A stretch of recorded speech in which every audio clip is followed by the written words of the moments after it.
এখানে আমি তেল গরম করে নিয়েছি। এখন এখানে দিয়ে দেবো মাছটা।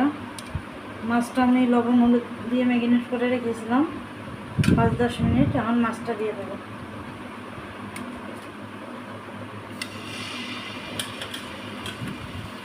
এখানে বেশি লবণ দিইনি।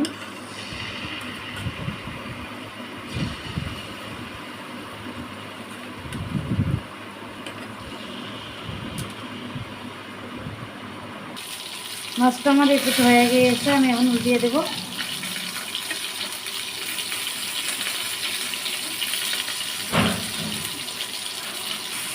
মাছগুলো সব আমি উল্টিয়ে দিলাম। এবার পিছন পিছটা ভাজা হয়ে যাবে। আমার মাছ ফ্রাইটা হয়ে এসেছে, আমি এখন উঠিয়ে নেব।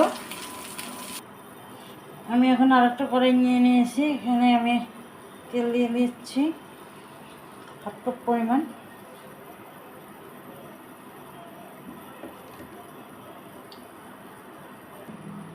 তেলটা গরম হয়ে এসেছে, এখানে দিয়ে দেবো এখন পেঁয়াজ বাটা। 1/2 কাপ পরিমাণ পেঁয়াজ বেটে নিয়েছি। মরিচ নিয়েছি 6-7টা কুচি করে বেটে দিয়ে দিচ্ছি। আর পেঁয়াজটা হয়ে এসেছে, এখন আমি এখানে দিয়ে দিচ্ছি 1/2 চা চামচ হলুদ গুঁড়ি, 2 চা চামচ লবণ, 1 চা চামচ জিরার গুঁড়া, 1 চা চামচ ধনিয়ার গুঁড়া এবং 1 কাপ পরিমাণ পানি।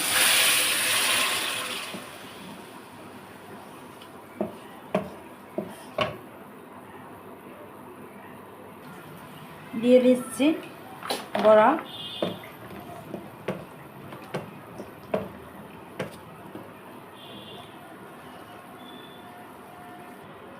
দিয়ে দিলাম আরও 2 কাপ পরিমাণ পানি।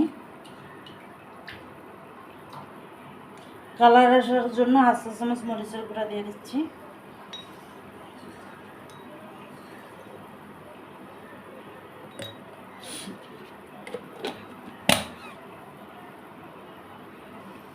পানিটা হয়ে এসেছে,